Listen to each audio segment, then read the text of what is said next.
No! Slardar opts to go for the creatures, actually missing Windrunner entirely as she just teleports away right there, right next to him. If only Slardar knew, he would be kicking himself right now, so he could have gotten a free kill on that Windrunner.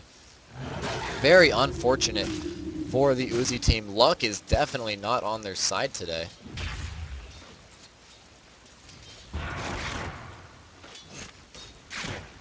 Ricky now getting some free farm down on bottom, able to do massive damage. This Ricky definitely showing that when you're fed, you can get those creep kills right away.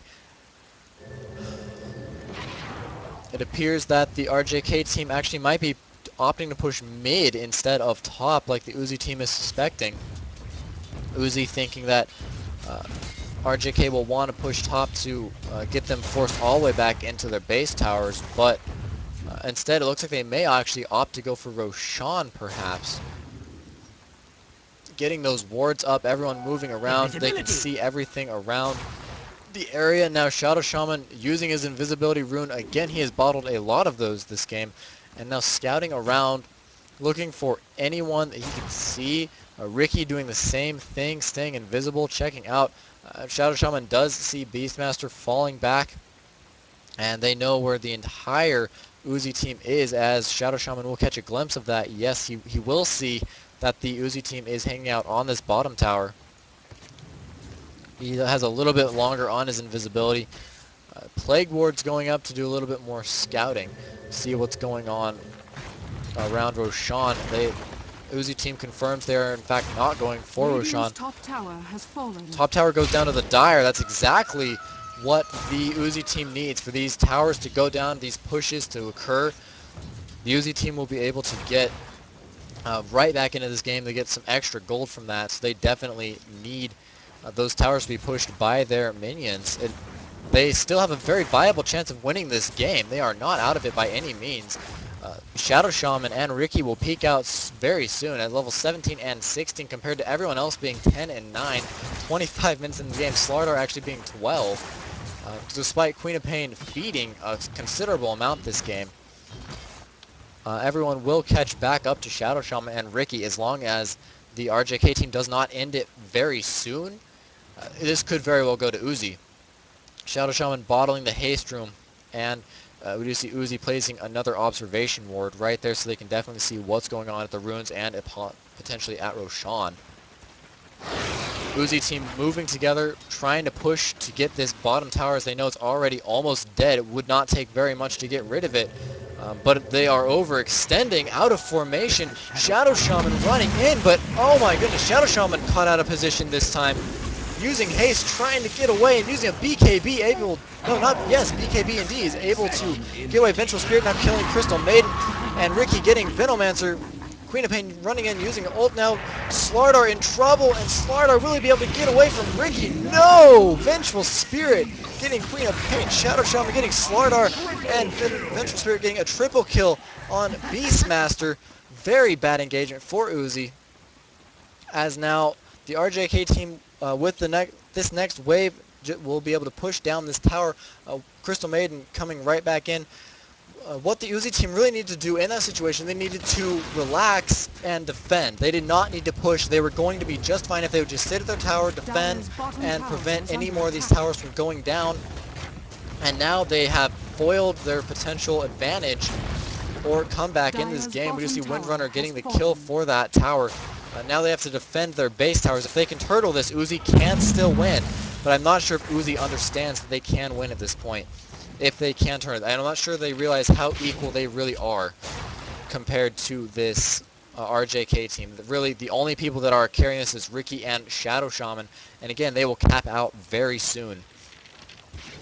That all UZI has to do is relax and get their levels, get their farm up. Crystal Maiden, we do see being level 8. I believe she's the lowest level in the game right now, unfortunately. Go ahead and look at this. Yes, in fact, Crystal Maiden is behind 2 levels, but otherwise they are on par with the RJK team. It is just Ricky and Shadow Shaman, like I keep saying, that has been killing this UZI team, unfortunately.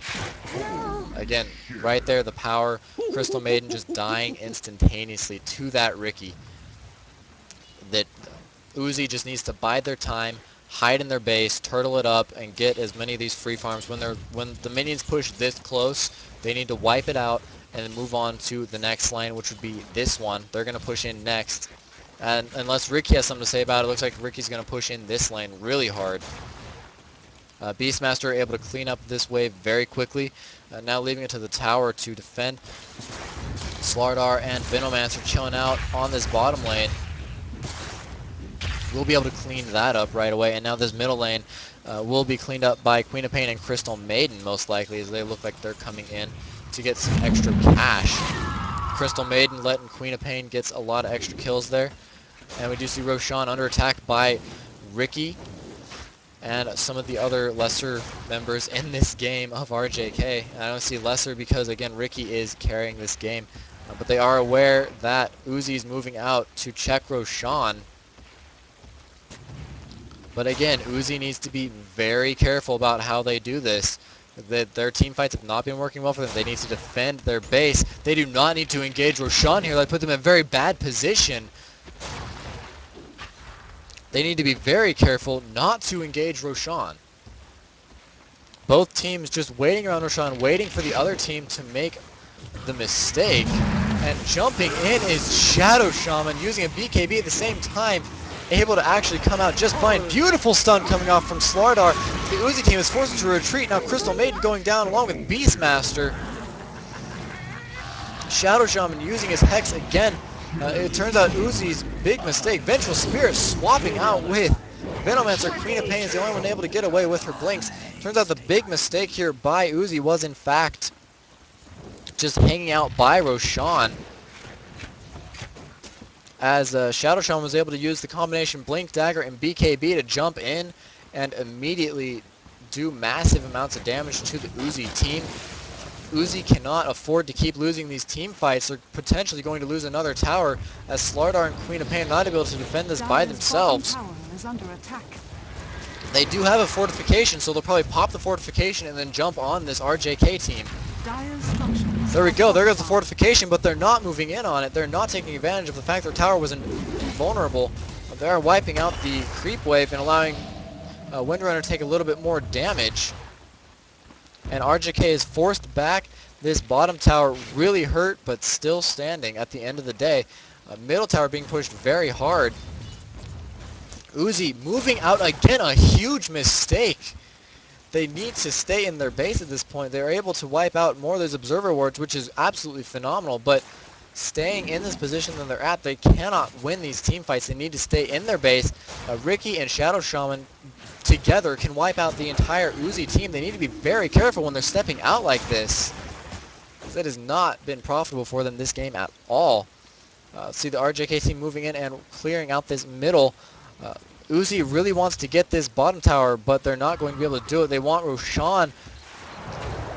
And RJK actually having no vision of the Uzi team getting Roshan. So the Uzi may actually be able to get Roshan, but they don't actually deal enough damage. Look at Roshan, he's not losing that much health. Ricky getting double damage, very dangerous on Ricky. Now the entire Uzi team moving on to Roshan. Will we see Roshan go down? It looks like RJK wants to move in the middle. They want to push the middle lane. Lots of plague wards going up. Roshan does go down, and Slardar getting Aegis of the Immortal. Now if they run back to base where they know it's safe on this top lane, they know they can get away. And RJK probably kicking themselves for that one. They had an opportune time to pick up Roshan, but Uzi was able to actually pick up Roshan. So props to Uzi for being able to snipe Roshan right there, as they're not in the best position to do so. They probably know they need to farm up as much as they can to catch up to Shadow Shaman and Ricky, but at this point,